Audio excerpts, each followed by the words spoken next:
नमस्कार दोस्तों, कैसे हैं आप? मैं हूं गौरव और ये है transformations. Ministry of road transport and highways की तरफ से एक डिटेल रिपोर्ट जारी की गई, road accident in 2022, road accident in 2022, जिसके डेटा के हिसाब से लगभग 2022 में 4,61,312 एक्सीडेंट्स हुए पैन इंडिया बेसिस पे ऑन रोड। भले वो किसी भी तरीके के एक्सीडेंट्स हों जो कि पैन इंडिया बेसिस पे रोड पे हो, और जिनमें से लगभग 1,68,491 लोगों की मृत्यु हुई रोड पे।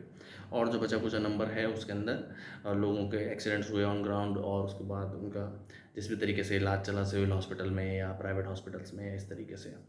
अब ये कोई एक सिर्फ और सिर्फ डेटा नहीं है, ये कोई एक नंबर नहीं है, ये कोई सिर्फ आंकड़ा नहीं है। ये लोग हैं आपके मेरे जैसे, जो लोग जो समाज में रहते हैं। भले ही वो किसी के पिता हो सकते हैं, वो घर के ब्रेड ओनर हो सकते हैं, वो किसी का भाई हो सकता है, किसी की मदर हो सकती है, किसी की डॉटर हो सकती है, किसी की सिस्टर हो सकती है। और उन सब लोगों ने रोड एक्सीडेंट पे अपनी जान गंवाई, या उनका इस तरीके से काफ़ी गंभीर एक्सीडेंट हुआ, और काफ़ी दिन या काफ़ी मंथ उनको रिकवरी में लगे, और कई बार तो फुल रिकवरी भी नहीं हो पाती है। किस तरीके से बहुत ज़्यादा गंभीर एक्सीडेंट होता है, जान तो बच जाती है पर इस तरीके से वो अपाहिज हो जाते हैं, पैरालाइज हो जाते हैं, या और भी काफ़ी गंभीर समस्याएं हो जाती हैं। 2024 में ही हमारे जो रोड ट्रांसपोर्ट एंड हाईवेज के मिनिस्टर हैं मिस्टर नितिन गडकरी, उन्होंने ऐसा बोला कि हमने 2022 से लेकर 2024 तक काफ़ी कोशिश की कि रोड इंफ्रास्ट्रक्चर में और काफ़ी चीज़ों में इम्प्रोवाइजेशंस की जाएँ, ताकि ये जो रोड एक्सीडेंट्स का जो जो नंबर है, जो 4,61,000 लगभग 312 था, उसको 50% की दर से 50% की रेट से कम किया जा सके, और ये एक्सीडेंट्स आधे हो सकें। बट ये नंबर्स बढ़ गए, जो पहले थे उससे भी ज़्यादा ये नंबर बढ़ गए।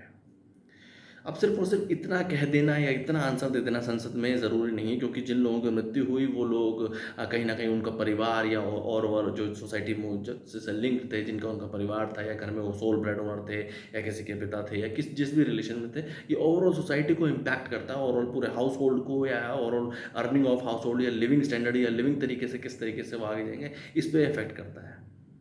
अब हमने और भी काफ़ी सारे हादसे इस तरीके के देखते हैं, भले ही वो कोई भगदड़ का मामला हो जिसके अंदर काफ़ी सारे लोगों की दुखद मृत्यु हो जाए। अभी रिसेंटली चॉपर का एक्सीडेंट हुए उत्तराखंड में, जिससे कि श्रद्धालुओं की मृत्यु हुई, और एक तरीके से प्रॉपर सावधानी ना बरतने की वजह से। पर इम्पॉर्टेंस ये है कि इन सब जो ये एक्सीडेंट्स हुए या इस तरीके के जो भी हादसे हुए, उनका ज़िम्मेदार कौन है? ये समय है हमें ज़िम्मेदार, रिस्पॉन्सिबल, एफिशिएंट नेताओं को चुनने का।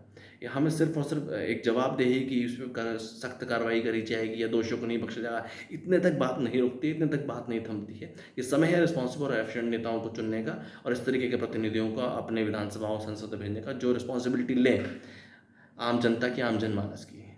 जय हिंद, जय भारत।